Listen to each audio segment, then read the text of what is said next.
सवारी बाबा कामदेव करी है सवारी केहू ब्रह्मचारी न होई। कामदेव करी है सवारी केहू ब्रह्मचारी न होई। कामदेव करी है सवारी केहू ब्रह्मचारी न होई। केहू ब्रह्मचारी केहू ब्रह्मचारी केहू ब्रह्मचारी न होई। काहे चैलेंज हमारा दावा है न थे न होंगे न आज हैं। बाबा कैसे बनल बा मरद बदे नारी तर्क लगाइए बनल बा मरद बदे नारी केहू ब्रह्मचारी न होई। ब्रह्मचारी केहू न ब्रह्मचारी न होई।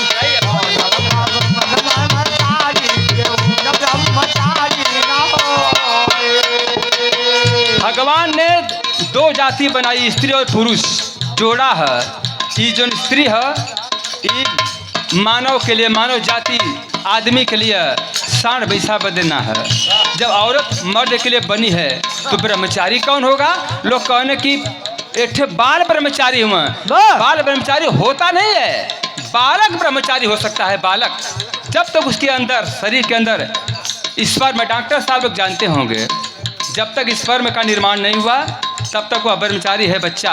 जिस दिन स्पर्म बना और बॉडी के अंदर इरेक्शन हुआ ब्रह्मचर्य समाप्त हो गया। कहल बाकी बाल ब्रह्मचारी का मतलब न जानला बाल ब्रह्मचारी का मतलब न जानला बाल ब्रह्मचारी का मतलब न जानला। जे जवन कहलस तू वही के मन लाया रे जे जवन कहलस वही के तू मनला जे जवन कहलस वही के मनला। कह देना कि बाबा ब्रह्मचारी हुआ खाली छू मंत्र कह दिया रोग दूर हो जाई। एक को ना तो खुद रोगी हुआ 1000 रोग जकड़ ले है। हम बतावल चले थई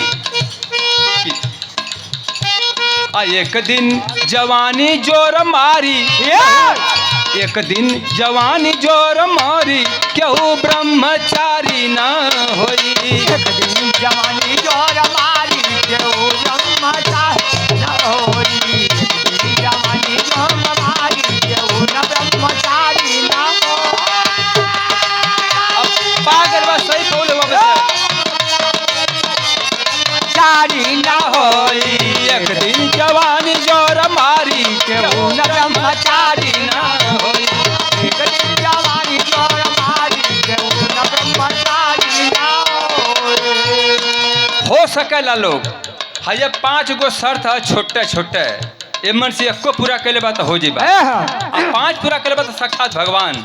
5 शर्त का अरे ब्रह्मचारी बने बदे सुनला ये बाबू समय कमी एक लाइन बोला खाली लोग कि बाल ब्रह्मचारी बदे अरे ब्रह्मचारी बने बदे सुनला ये बाबू 5 इंद्रियन पर कायली हा काबू। अरे 5 इंद्रियन पे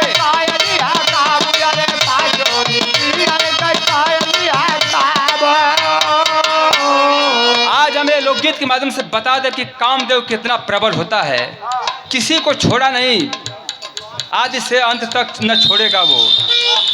5 इंद्रिय हैं आँख नाक कान जीभ और लिंग। बाबा ये 5 पर काबू कैसे होई। शरीर के जोर ना काम करी बोझा ना उठाओ क्या गोबर ना उठाओ के छिट्टा के उठा के फेंक दे बस खच तो दूसरे ओर गयल। देखिए आँख जो है सुंदर वस्तु को देखकर लालच न करे। जीभ खाने पीने वाली वस्तु को देखकर खट्टा मीठा तीता को देखकर जीभ से पानी न आ जाए। अच्छी चीज़ों को सुनकर गंदी चीज़ों को सुनकर कान बेहबर हो जाए अथवा दुखी हो जाए ये भी नहीं होना चाहिए। और लिंग स्त्री को देखकर इरेक्शन में न आए ये संभव हो कतई संभव है। 5 में से एको संभव ना है। आगे लिखल गई कि 5 इंद्रियन पे कैली है काबू और जोगी जटी गईल हारी केहू ब्रह्मचारी ना होई।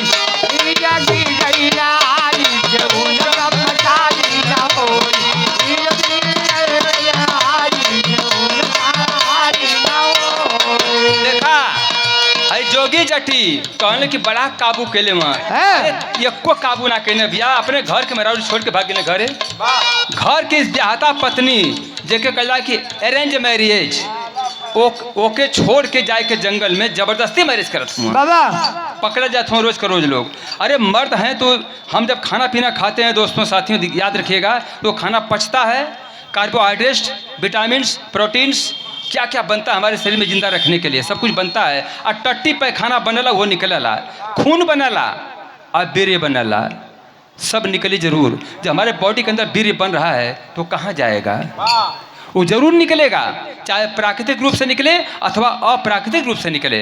पढ़े लिखे सज्जन सभी लोग हैं, अनपढ़ों का ज़माना नहीं है ये ज़माना शिक्षित है।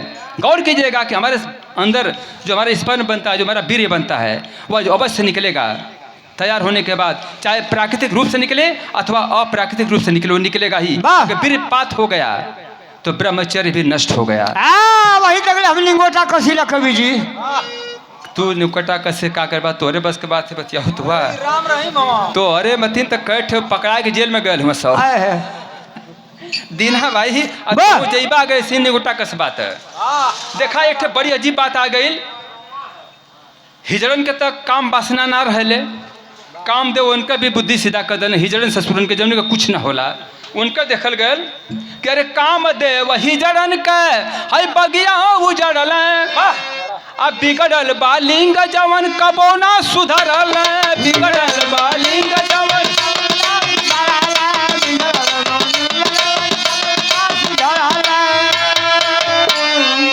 उन्होंने कहता कुछ खत्म न लड़का बच्चा के पैदाइश हुई न वंश वृद्धि हुई, लेकिन कामदेव जिनके पास लिंग नहीं है उन्हें भी तंग करते हैं समय आने पर।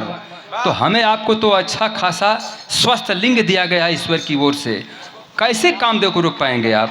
तो हिजरन के गति का बा वो सब कल बनाना भीतर से जरा लिंग है ना ते परेशान बा, और जिसके पास लिंग स्वस्थ है वो कहाँ से बचेगा कामदेव से। तो लिखा के बड़ा सच्चाई देखा करे ओनहू के दिहल पछारी हिजड़वन के 60 में अरे वो नहू के दिहल पछारी केहू ब्रह्मचारी ना होई, नहू के डाला पछारी केहू न कामयारी ना होई, के डाला पछारी वो कामयारी ना होई। कहबा कि शिव जी कामदेव के जरवल एकर पहले कवन कवन खेला करवल, अरे एकर पहले कवन कवन खेला करवल, एकर पहले कवन कवन खेला करवल। गौर कीजिएगा, शिव महापुराण में बताया जाता है कि बाबा भोलेनाथ कामदेव को जलाकर भस्म कर दिए, कामदेव का कोई प्रभाव नहीं।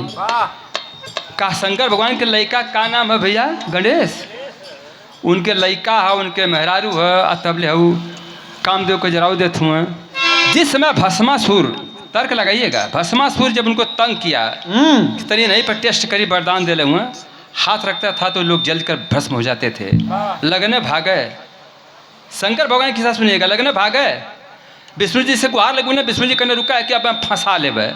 आदमी की कमजोरी क्या है, एक औरत, फट से विष्णु जी एक सुंदर औरत का रूप बनाए जिसे कहते हैं मोहिनी, जिसके अच्छे अच्छे लोग देखकर मोह जाते हैं। कामदेव सवार हुए तब मोह, अगर कामदेव सवार नहीं हुए तो कोई भी स्त्री को देखकर कोई पुरुष मोहित नहीं होगा। जब कामदेव चपने तब भस्मासुर का बुद्धि खराब, माया में झुरा गया उस सुंदर रूप को देख करके, आज भस्म कर दिए।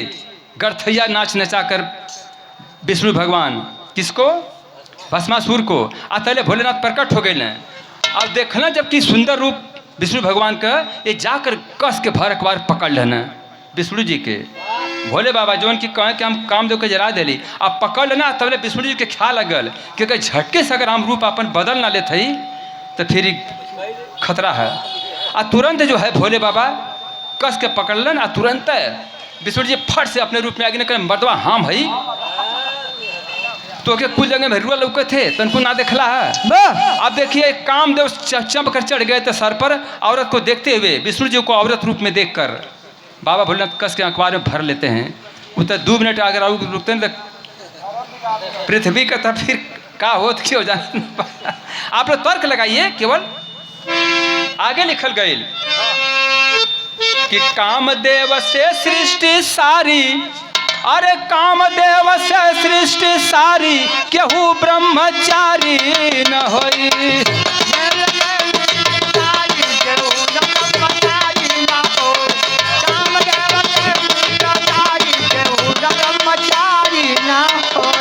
पढ़े लिखे लोग दिमाग लगाएंगे, जिस दिन कामदेव मर जाएगा उस दिन धरती पर केवल धूल होगी, धरती पर केवल निर्जीव वस्तुएं पाए जाएंगे, पेड़ पौधे, मानव जाति, कीट पतंग, कीड़े मकोड़े, चिड़ै चुनमुन कुछ भी नहीं होंगे। ये कामदेव की देन है कि धरती पर निर्जीव के अलावा सजीव पाए जाते हैं, विभिन्न योनियों में, विभिन्न रूप में। कामदेव जिस दिन मर गए उस दिन धरती पर घास और पेड़ पौधे भी नहीं उगेंगे, गेहूं की बालियां नहीं उगेंगी, फल पौधे नहीं होंगे, मनुष्य नहीं होगा, न स्त्री न पुरुष, ये केवल निर्जीव वस्तु होगी, धूल और ये पत्थर होंगे धरती पर, पहाड़ होगा, जंगल भी नहीं होंगे। कामदेव की वो ताकत है। वही से कहल गल कि कामदेव से सृष्टि सारी, कामदेव नहीं तो संसार नहीं।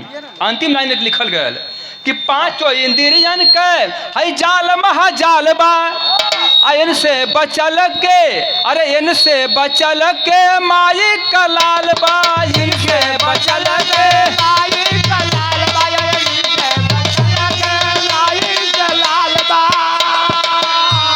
बस बता दीजिए कि कामदेव से कौन बचा है, जे बताइए हम खट से जवाब देवे कि तुम्हारा सवाल गलत है, तुम्हारा जवाब वो गलत है। के कामदेव से बचल है आप लोग खोज के हमके बताइए, हम बात कर तू बचल ना हुआ।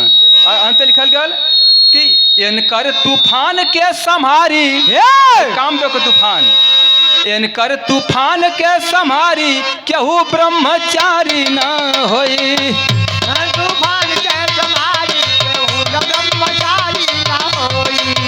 ये तूफान के संहारी, केहू ब्रह्मचारी न होई। लास्ट लाइन, गुरु रमन बलदेव बिहारी का बतिया, शंकर जी रहले सच्चा संगतिया, अरे ओम प्रकाश कवि कहे झारी, ओम प्रकाश कवि कहे झारी, केहू ब्रह्मचारी न होई।